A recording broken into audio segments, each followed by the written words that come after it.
Assalamualaikum guys, selamat datang kembali di channel Dognet TV di YouTube. Pada video ini kita akan belajar bagaimana cara melakukan update aplikasi dan update komponen sistem melalui perintah baris pada Fedora Linux.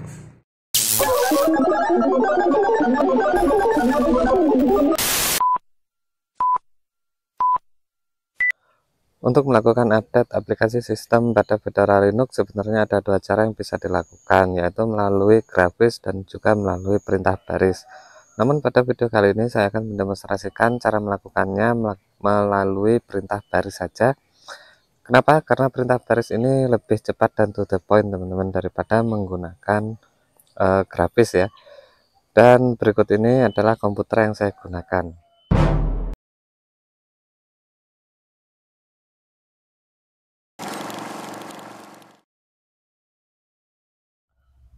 Oke guys, kalau begitu langsung saja kita buka aplikasi terminal emulator. Karena di sini saya menggunakan desktop environment KDE Plasma, jadi terminal emulatornya adalah konsol.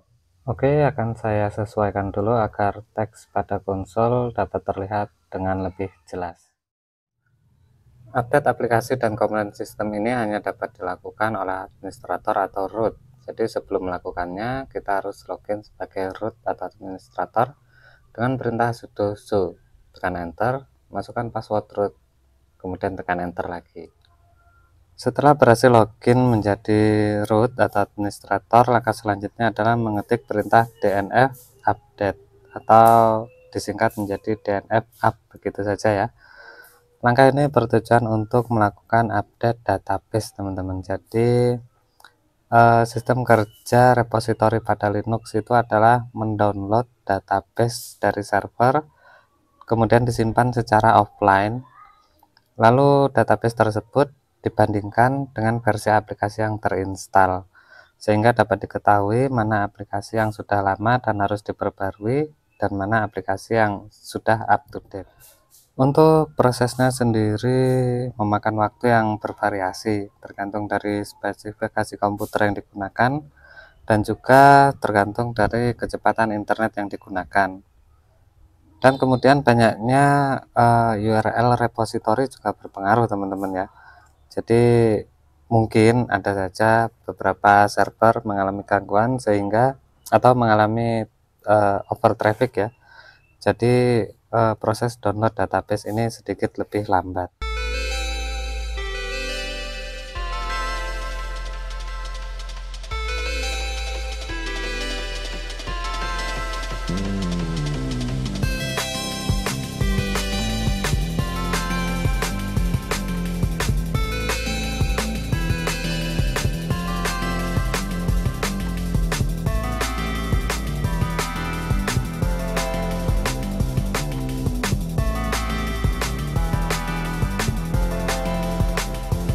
Setelah repositori berhasil di-download dan dilakukan perbandingan dengan aplikasi yang terinstall pada sistem, kita akan mendapatkan tampilan seperti ini.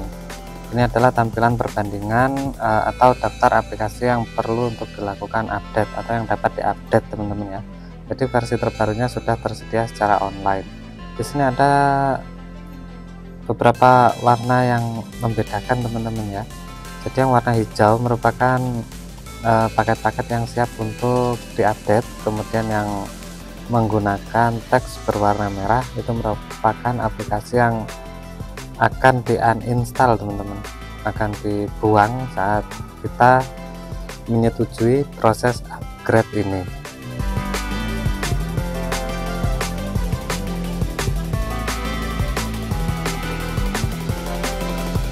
Jika semuanya baik-baik saja, tekan Y kemudian enter untuk melanjutkan proses upgrade.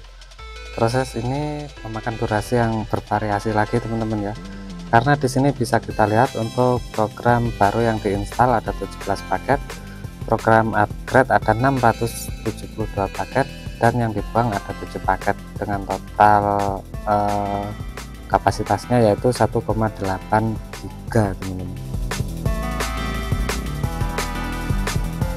Jika kalian perhatikan di sini, kecepatan internet yang saya gunakan kurang dari 1 Mbps dan ini benar-benar lambat ya.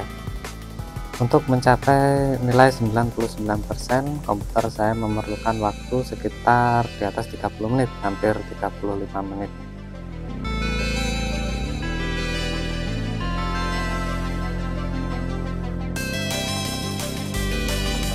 Setelah proses download paket selesai, selanjutnya adalah proses pengecekan paket-paket yang sudah terdownload, apakah ada yang korup atau tidak.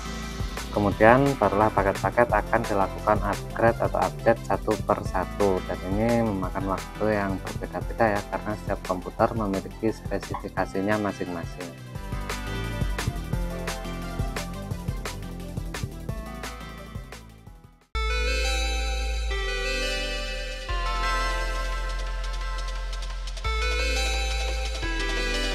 Oke, akhirnya keseluruhan proses update telah selesai dijalankan, dan sekarang waktunya untuk merestart komputer untuk melihat hasilnya apakah akan terjadi bootloop atau tidak. Perintahnya adalah reboot, begitu saja teman-teman ya. Setelah mengetikkan perintah reboot, tekan enter dan komputer akan langsung restart secara otomatis.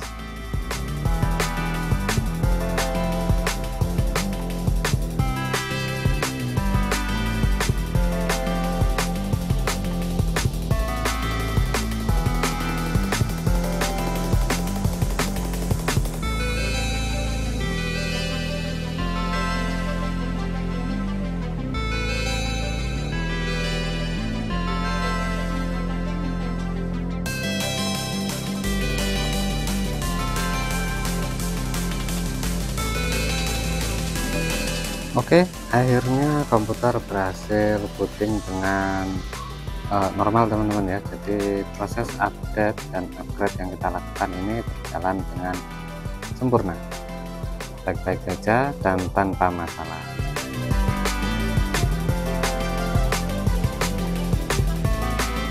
Dan itulah dia langkah-langkah update sistem operasi Fedora Linux untuk pemula menggunakan perintah baris.